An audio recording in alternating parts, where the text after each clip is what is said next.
Эми бул мыйзам жөнүндө айтып кетсек, мунун 9% же 7% боюнча же 5% болобу айтор негизи эле ушул пайыз боюнча өтө көп мындай талкуу жүрүп атат да. Эми бул жактын жакшы жактарын 9%, жана жаман жактарын да айтып кетсе болот да. Биринчиден 9% болгондо эмне болмок? Бул албетте парламентте ушул партиялардын түзүлүшүн күчөтмөк. Экинчиден, ошол өкмөттү түзгөн коалиция болобу же болбосо бир жалгыз фракциядан же эки фракциядан болобу жоопкерчиликти күчөмөк да.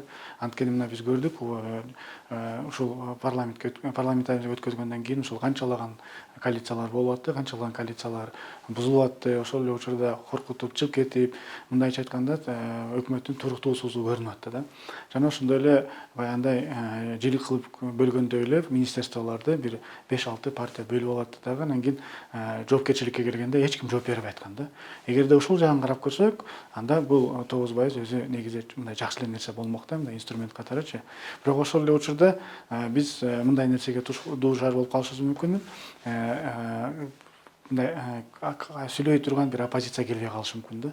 Ошонун учурунда да ошондой эле бизде эми партиялар көп, анан саясий ишмерлер да көп болот да, анан алардын ишмердүүлүгү дагы көчөгө чыгып калат. Азыр эгерде бул функция парламенттин ичинде ошол эки комитет табып алып аткарып аткан болсо, андай нерсе жок болуп калат дагы, анан барынын бардыгы эшиктеги личный оппозициянын пайда болушуна алып келет да. Ошого байланыштуу жана ошондой эле мына коомчулуктун бардыгы айтып атат, коомчулук көтөрүп аткан маселеге байланыштуу биз дагы ушул позициябызды көрсөтүп 7%га түшүрүп көргөн вариантын киргизип көрдүк да. Бул азыр коомдук окууда, бир айдан кийин коомдук окуу бүтүп, анан биз комитетке киргизип көрөбүз, андан кийин палата карайт, палатада депутаттар өзү чечет да.